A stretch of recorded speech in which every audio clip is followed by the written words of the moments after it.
My name is Leah Mercer, and I was 23 years old when my parents came to Bellmont University to watch my twin sister graduate. They sat in the front row with a bouquet of white roses, my father's camera ready, my mother's pearls shining, both of them smiling like they had spent 4 years building that moment. They had, for her, my sister, Ava Mercer, wore the same black robe as everyone else, but somehow even from the stage I could spot her immediately. Gold curls pinned under her cap, perfect makeup, honor cords she had not earned alone but wore beautifully. My parents had paid $72,000 a year for her to be there. Tuition, dorm, meal plan, study abroad, sorority dues, private tutoring, a car, a winter coat my mother described as necessary for campus life, even though it cost more than my first semester's rent. They had paid for everything. 4 years earlier, they sat me down in our dining room and told me they would not contribute $1 to my education. Not because they were broke, not because I had failed, not because I had no plan, because in my father's words, Ava is a better investment. That sentence became the roof over the next 4 years of my life. I worked under it, studied under it, cried under it, starved under it sometimes, though I never told anyone that part. And then, on a bright May morning, in front of nearly 4,000 people, the university president stepped to the microphone and said my name. Please welcome this year's Chancellor Medalist, Hawthorne Fellow, and commencement speaker, Leah Mercer.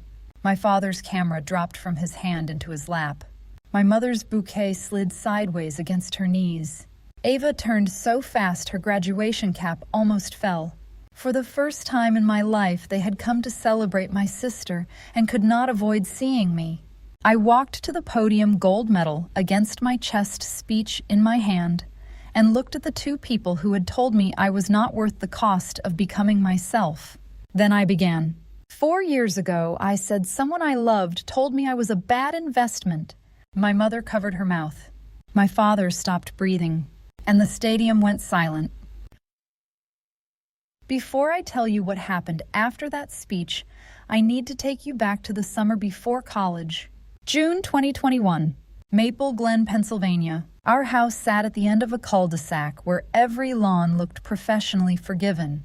My father, Martin Mercer, was a financial advisor who built his career telling other people where to put their money. He liked spreadsheets, forecasts, risk analysis, words that made cruelty sound responsible. My mother, Celeste, chaired committees at church, planned charity luncheons, and believed appearances were not everything, only the first thing anyone saw. Then there were the Mercer twins, Ava and Leah. Ava was older by 9 minutes, and somehow those 9 minutes became a crown. She was pretty in a way adults rewarded before she learned to speak. Golden hair, bright smile, easy confidence. The type of girl teachers called a natural leader because she liked telling people what to do and did it attractively. I was quieter, darker hair, too many books, too many questions, good grades but not dazzling in a way my parents understood. Ava performed. I observed. Ava entered rooms. I read them. When we were little, people called us the sun and the shadow. They said it like a compliment.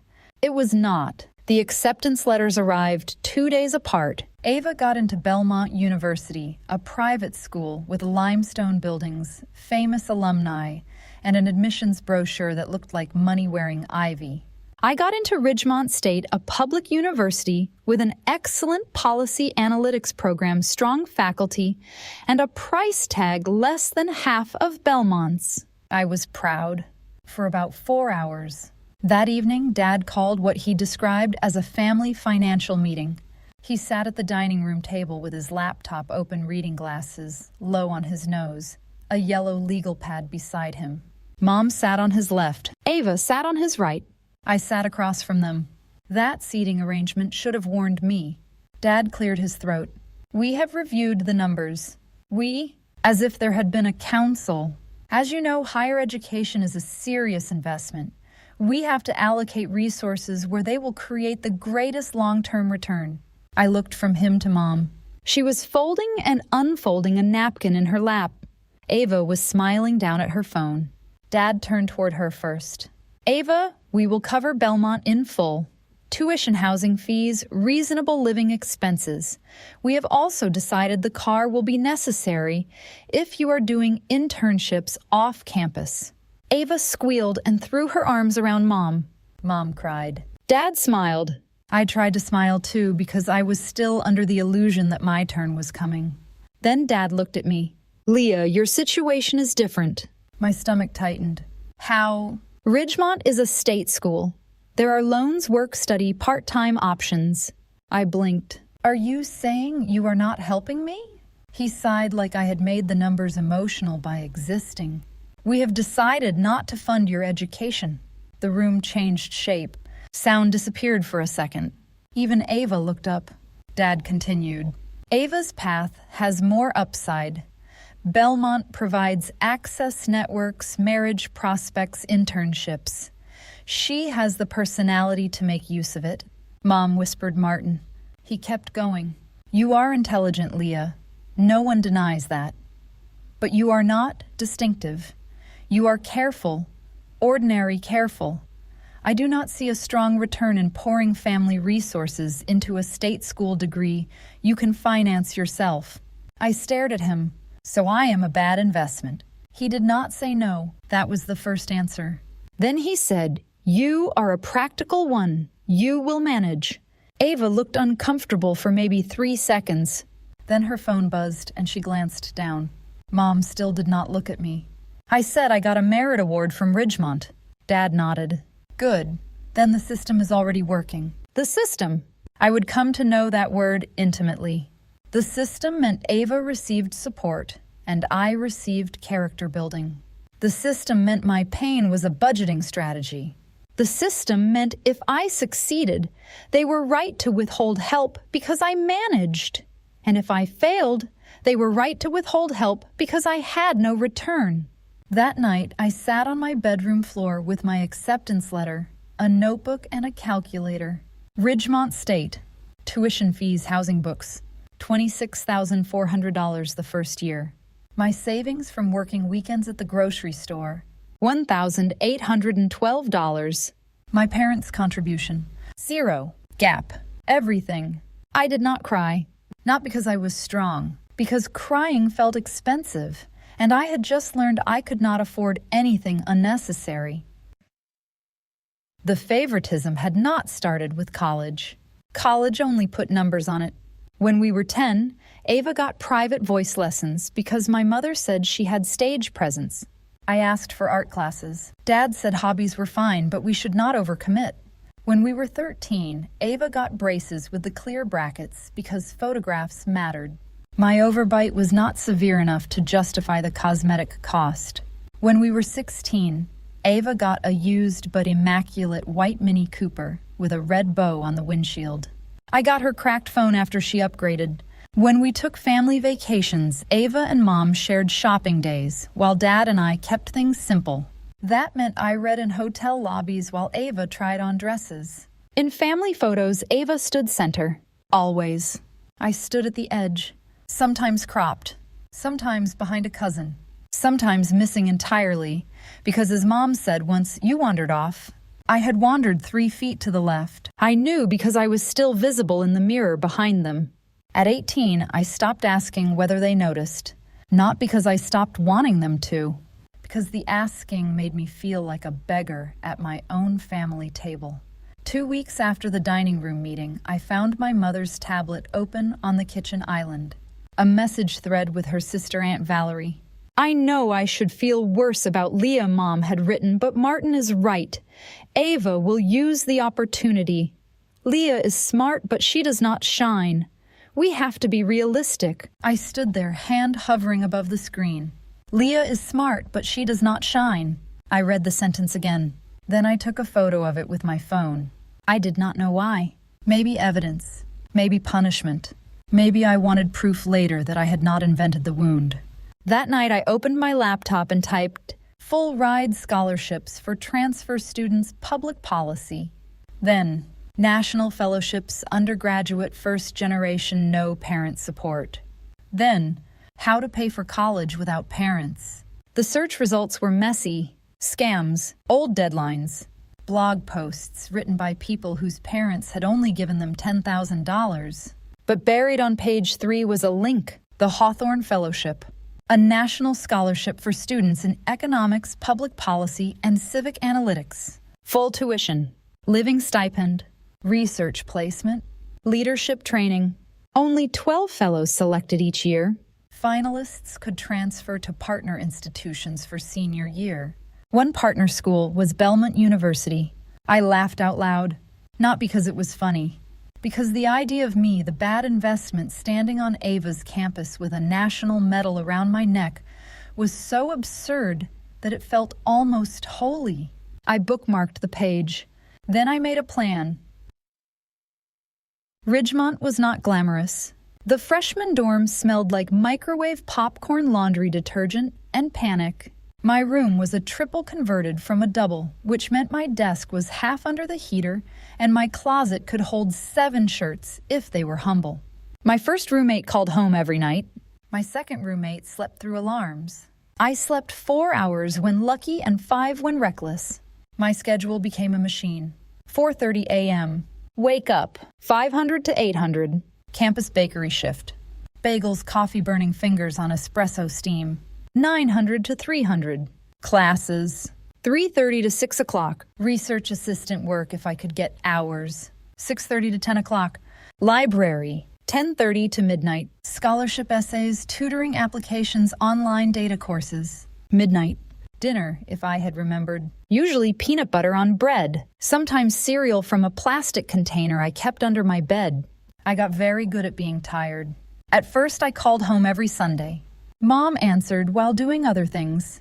Hi, honey, how are classes? Good. That is nice. Ava just joined the Bellmont Ambassadors program. That is great. Your father is so proud.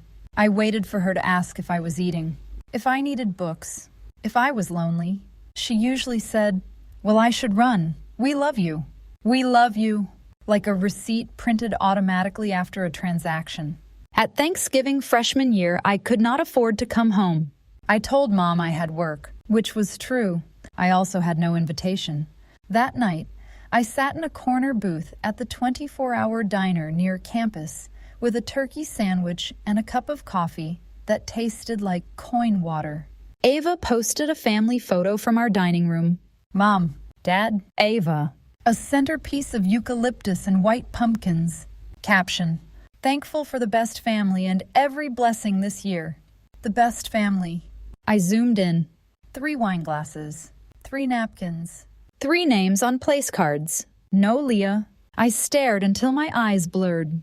Then I closed the app and opened my economics textbook. That was the first time studying felt less like ambition and more like survival. The person who changed my life was Professor Leah Mercer. No relation. She taught Introduction to Policy Economics in a windowless classroom with flickering lights and chairs designed by someone who hated spines. She was 62, sharp, unsentimental, with silver hair cut to her jaw, and a habit of saying, be precise whenever students used words like society, fairness, or impact without evidence. Her class was feared. I loved it. Numbers but human. Budgets but moral. Who gets funded? Who gets abandoned? What a line item can do to a life. I wrote my first paper on education investment models and family resource allocation. I did not mention myself. I did not need to. The paper came back with an A+ circled twice. Under it, she wrote, "Come see me. Bring your anger. It is well organized." I almost threw up. In her office, books were stacked on the floor in columns that looked structurally unsound but purposeful. Professor Mercer pointed to the chair. Sit. I sat. She held up my paper. This is too personal to be theoretical and too disciplined to be a rant. What happened? I could have lied. I almost did, but I was so tired of carrying the story alone that when I opened my mouth, the truth came out. The dining room. Ava. Bellmont. The investment comment. The 3 jobs. The Thanksgiving photo. Mom's message. Everything. Professor Mercer listened without softening her face. When I finished, she said, "Your father made an error common among people who confuse confidence with value."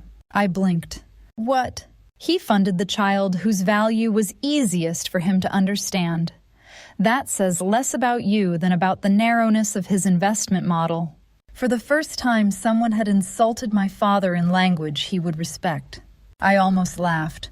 Then she opened a drawer and pulled out a folder. "Have you heard of the Hawthorne Fellowship?" My breath caught. I bookmarked it. "Good. We will build the application." Yes, unless you object to competent help. I did not object. For the next 2 years, Professor Mercer became the adult I reported to when I thought I would break. Not emotionally, practically. She edited essays until they bled. Made me apply for grants I thought were too prestigious. Found paid research work analyzing municipal broadband funding. Taught me how to speak in interviews without apologizing for taking time. When I fainted during a bakery shift sophomore year, she drove me back from the clinic and left a bag of groceries outside my dorm door with a note. "Food is infrastructure. Stop treating it like decoration." I kept that note. By junior year, my GPA was 4.0. I had 2 published undergraduate policy briefs, a research internship with the State Housing Office, and a scholarship file thick enough to frighten a printer. Meanwhile, Ava's life at Bellmont unfolded online. Sorority formal, leadership retreat, spring break in Lisbon, a photo of my parents visiting campus with the caption, "So lucky to have parents who support every dream." I did not comment. Support every dream. Some captions are knives with filters. The Hawthorne Fellowship application opened in August of my junior year. 12 national spots, 6 essays, 3 recommendations, 2 policy memos, 1 video statement, 1 final interview in Washington, D.C. Professor Mercer treated it like a campaign. "Your story is relevant," she said, "but it cannot be the whole argument. Pain explains the fire.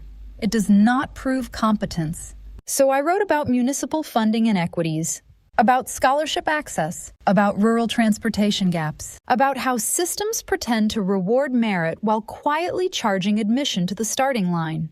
I wrote the personal essay last. It began, "The first budget I ever studied was my family's. I did not describe my parents as villains. That would have been too easy. I described the logic of selective investment, how one child became an asset and the other became a risk.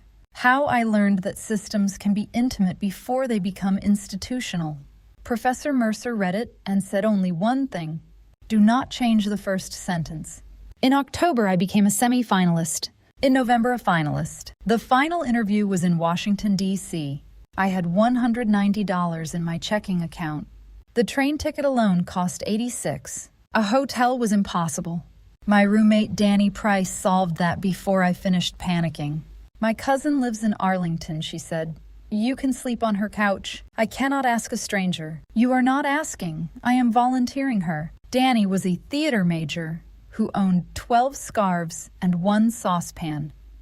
She had more confidence than money and kept both in constant circulation.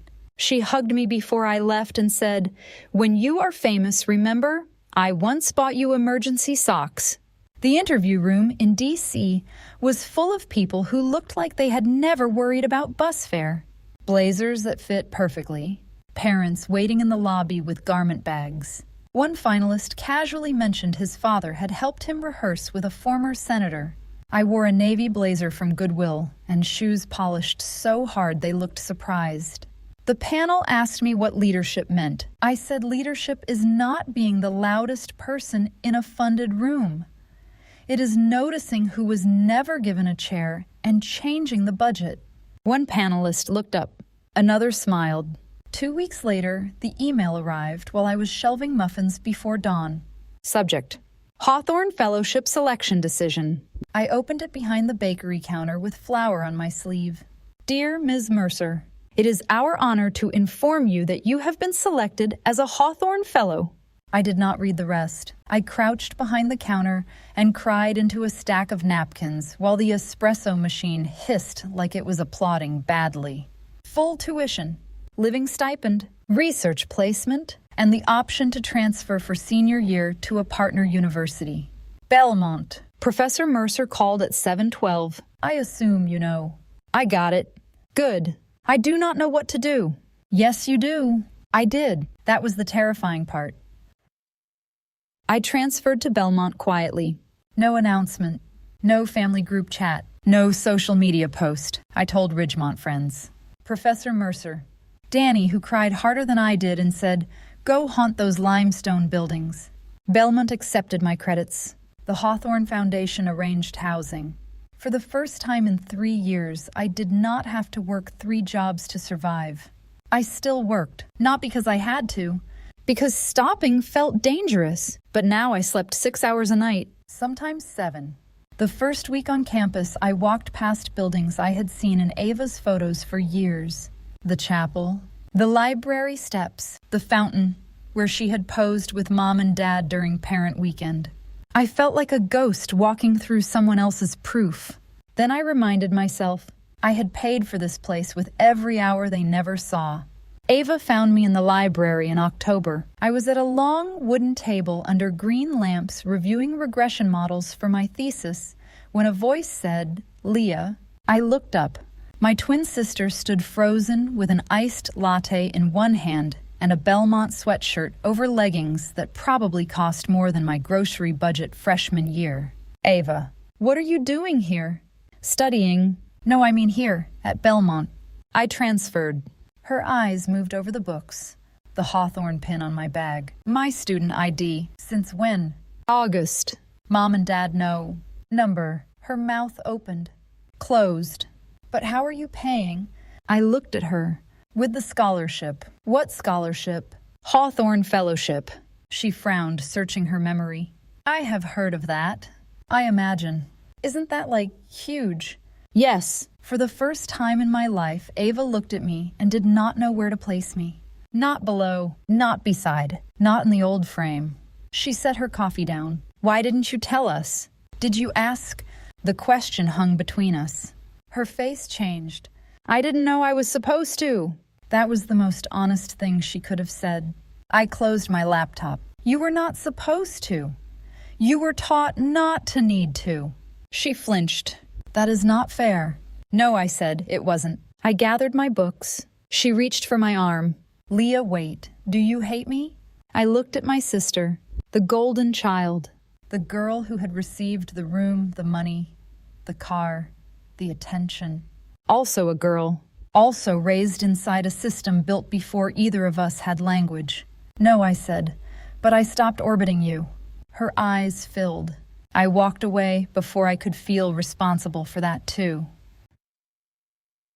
Ava told them that night. Of course she did. My father called the next morning at 8:03. First call in nearly 2 years. "Leah, Dad, Ava says you are at Bellmont." "Yes." Why was I not informed? I almost laughed. Informed? You transferred universities without telling your parents. You stopped funding one daughter and lost informational privileges. Silence. Then his voice sharpened. "Do not speak to me like that." How should I speak to the man who said I had no return on investment? Another silence. I did not say that. My hand tightened around the phone. Yes, you did. I said we had to be practical. You said Ava was a better investment. Leah, that was years ago. 4. You cannot hold one conversation over our heads forever. It was not one conversation. It was a policy. That landed. I heard him breathe. Then Mom came on the line. "Leah, honey." My chest tightened despite everything. "Hi, Mom. Why didn't you tell us? We would have celebrated you." I closed my eyes. "No, you would have explained me." "What does that mean?" "It means you would have turned my success into something that made you feel like good parents." She began to cry, softly. I hated that it still hurt. "Graduation is in May," Dad said, voice returning to business. "We will be there for Ava. We can discuss all this then." Number. No. We will not discuss my life in a hotel lobby between Ava's photos. Leah, you can come to graduation for Ava. That is why you planned to come. Keep that plan. You are graduating too? Yes. With what honors? I smiled then. Not happily. quietly. You will hear it with everyone else. I hung up. My hands shook afterward. I hated that. Boundaries do not always feel powerful when you set them. Sometimes they feel like stepping off a ledge and trusting the ground is no longer where they told you it was. The email from the provost came in February. Dear Ms. Mercer, on behalf of the commencement committee, I am pleased to confirm your selection as this year's Chancellor Medalist and student commencement speaker. I read it 3 times, then took a walk in the snow because my room suddenly felt too small for the person I was becoming. The Chancellor Medal went to the graduating student with the strongest combination of academic performance, civic contribution, and faculty recommendation. It came with a gold medallion, a seat on stage, and the commencement address. Nearly 4,000 people, students, faculty, families, my parents. Ava, I called Professor Mercer. She answered with finally. You knew, I suspected. I am terrified. Good.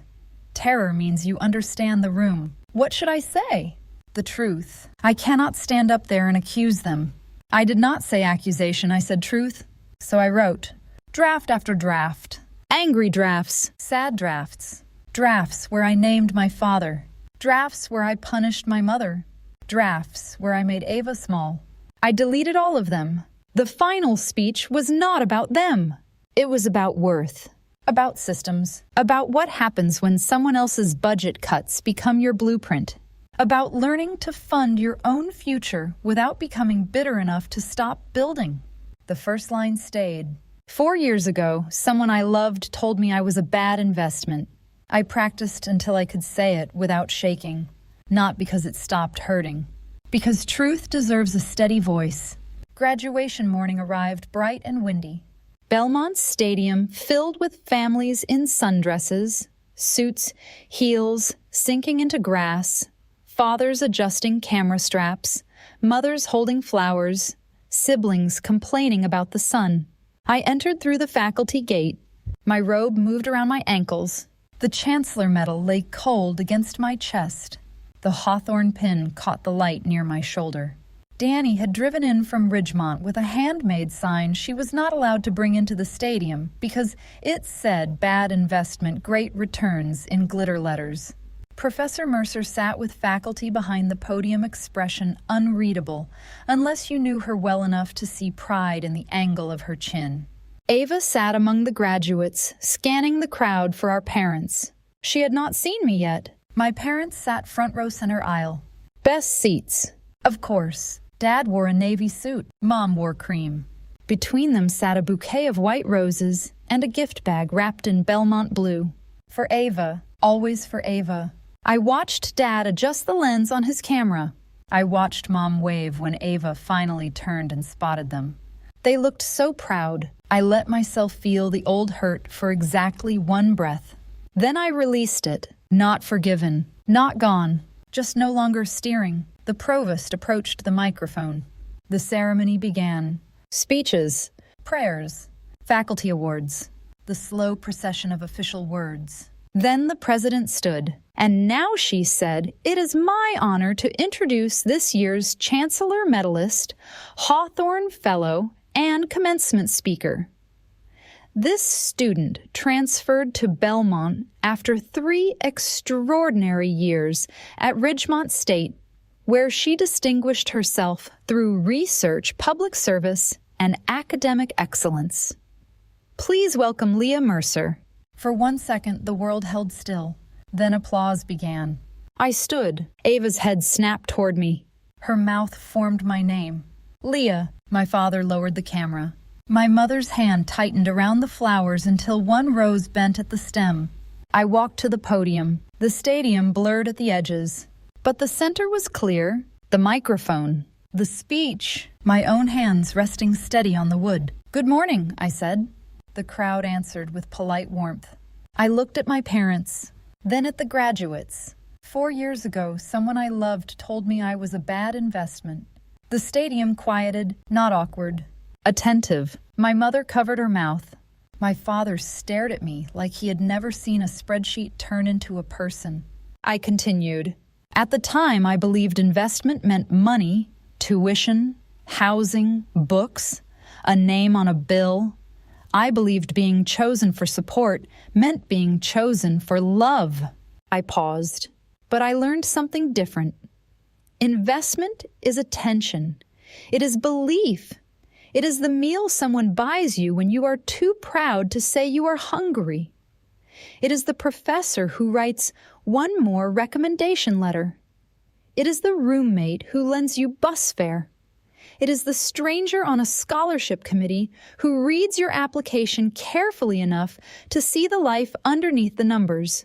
Danny was crying in the second section. Professor Mercer looked at the stage floor. I knew why. Many of us arrived here carrying someone else's assessment of our value. Maybe you were told you were not brilliant enough, not polished enough, not practical enough, not worth the cost. Maybe the people who should have made room for you taught you to earn every inch of air. The graduates were very still, so we worked. We borrowed books. We picked up shifts. We learned to translate exhaustion into discipline. We learned that hunger can be temporary, but purpose has to be fed. I looked once at Ava. Her face was wet, not devastated, awake. Today is not proof that the people who underestimated us were secretly right to make us struggle. Do not let anyone rewrite your survival as their wisdom. Applause broke out then. Unexpected. Strong. I waited, then continued. You are not successful because someone abandoned you. You are successful because something in you refused to accept abandonment as the end of the story. My father's face changed. It was not shame exactly. Not yet. Maybe recognition has to enter before shame can sit down. I finished with the line I had written last. To every person graduating today who had to become their own evidence, I hope you know this. Your worth was never waiting for a receipt. You were enough before anyone invested. You were enough before anyone saw the return. The applause rose before I stepped back. Then it became a standing ovation. 4,000 people, rising, clapping, cheering. I stood there for one moment longer than necessary, not to enjoy their shock, to let myself receive what I had spent years refusing to need. Witness. After the ceremony, the reception lawn filled with families, flowers, photographers, and graduates trying to find shade. I was speaking with a Bellmont trustee when I saw them moving toward me. Dad first, Mom beside him, Ava behind them slower. My father looked smaller in sunlight. Not old, just less certain. Leah, he said. Dad, Mom's mascara had smudged at the corners. Oh, honey. She reached for me. I stepped back gently. Her hands froze. Dad cleared his throat. Why did you not tell us you were the speaker? Why did you not ask what my final year looked like? His mouth closed. A familiar anger flickered across his face. Then for once failed to find fuel. Mom whispered, We did not know. No, I said. You did not look. Ava flinched. Dad said that speech. You made it sound like we abandoned you. I looked at him. You told me you would not help me pay for school because Ava had a better return. That was a financial decision. Yes, and a parental one. He swallowed. People moved around us. No one stared openly, but a few slowed down. The beautiful thing about public places is that people who rely on private control become very careful with volume. Mom said, I am sorry. The words came quickly. Too quickly. I had waited years for them, and still they felt undercooked. For what? She blinked. What? What are you sorry for? Her lips parted. Tears filled her eyes again. I am sorry we hurt you. That is not specific. Dad bristled. Leah. I turned to him. No. If you want comfort, ask each other. If you want a relationship with me, start with truth. Ava stepped forward. She is right. We all looked at her. Ava wiped her face. She is right. You paid for everything for me and nothing for her. You made it seem normal. I let it be normal because it benefited me. Mom whispered Ava. No, Mom. Ava's voice shook. She was at Bellmont for months, And none of us knew because none of us were paying attention unless it made us look good. That sentence did more than my speech, because it came from the child they had trained to confirm them. Dad looked at Ava like she had stepped off a map. Then he turned back to me. I made a mistake. Yes, I said something cruel. Yes, I did not mean it the way you took it. There it was, the old escape hatch. I smiled sadly. You still think the problem is my interpretation. His face tightened. I reached into my bag and pulled out a folded piece of paper. Not the text from Mom, not the dining room budget. A copy of my first scholarship plan from 4 years earlier. My handwriting. My math. Income. Tuition gap. Jobs. Sleep schedule. At the top in black ink, I had written, Price of Freedom. I built my life around what you said I told him. Not because I believed you were right, but because I knew you would not be there if I needed you. He took the page like it weighed more than paper. Mom began to cry harder. I was surprised to find I did not want to punish her. I also did not want to rescue her from the pain. Both feelings could exist. I am moving to Boston next week, I said. Boston, Mom asked. I accepted a policy analyst position with the Civic Futures Institute. The Hawthorne Foundation connected me. I will start my master's part-time in the fall. Dad looked down at the page again. You did all this alone. No, I said. His eyes lifted. I did it without you. That is not the same thing. Professor Mercer appeared then, as if summoned by precision. Leah, she said, the foundation photographer is ready. I introduced her. Mom, Dad, this is Professor Elaine Mercer. Dad blinked at the last name. No relation, she said sharply. Then she looked at him in a way that made me want to applaud. Your daughter is one of the finest students I have taught in 34 years. My father extended his hand. Professor Mercer did not take it immediately. She has earned every room she has entered, she said. Do not mistake her grace for evidence that the harm was small. Then she shook his hand. Barely. Ava made a sound that might have been a laugh or a sob. I turned to my parents. You can call me in a few weeks. I may answer. I may not. I am not cutting you off today, but I am no longer available for the version of this family where my job is to need less. Mom nodded through tears. Dad looked like he wanted to argue, then did not. That at least was new. The video of the speech spread, not viral in the way teenagers use the word, but enough. Bellmont posted a clip. The Hawthorne Foundation shared it. A local paper wrote about the bad investment line without knowing who had said it to me. My father's clients saw it. His golf friends, Mom's church committee. Aunt Valerie, who had received Mom's old text about me not shining, called 3 times. I did not answer. Ava called 2 days later. Can we talk? Yes. She was quiet for a long moment. I found Mom's old messages with Aunt Val. My hand tightened. Oh, she said you do not shine. I know. You know, I saw it 4 years ago. Ava inhaled sharply. I am sorry. You did not write it. No, but I lived like it was true. That was honest. I sat on the floor of my nearly empty Bellmont apartment boxes, around me robe folded on the bed. Ava said I do not know how to be your sister now. Me neither. Do you want to try? I thought about the library, her hand on my sleeve. The years she had not asked, the graduation lawn where she had finally spoken. Yes, I said, slowly. Coffee. After I move. No parents, no family history speeches. Just coffee. Okay. It was not forgiveness. It was not sisterhood restored. It was a door unlatched, not opened. Sometimes that is enough for one day. Boston was expensive, loud, and unapologetic. My apartment was a studio on the 3rd floor of a brick building with radiators that hissed like judgment, and a kitchen so small I could stir soup while sitting on the bed. I loved it. The Civic Futures Institute gave me a desk by a window and more responsibility than I expected. I worked on education access models, state scholarship distribution, food security for community college students, data with names behind it, budgets with human consequences. The first time I presented research to a state advisory board, My hands shook under the table. Then I remembered the stadium. If I could say bad investment in front of my parents and 4,000 strangers, I could explain grant allocation to 12 policy directors and 1 board deputy commissioner. Professor Mercer called once a month. Danny sent postcards with dramatic theater reviews written on the back. Ava and I began our coffee calls. Awkward at first. Then less. She admitted Bellmont had not made her happy.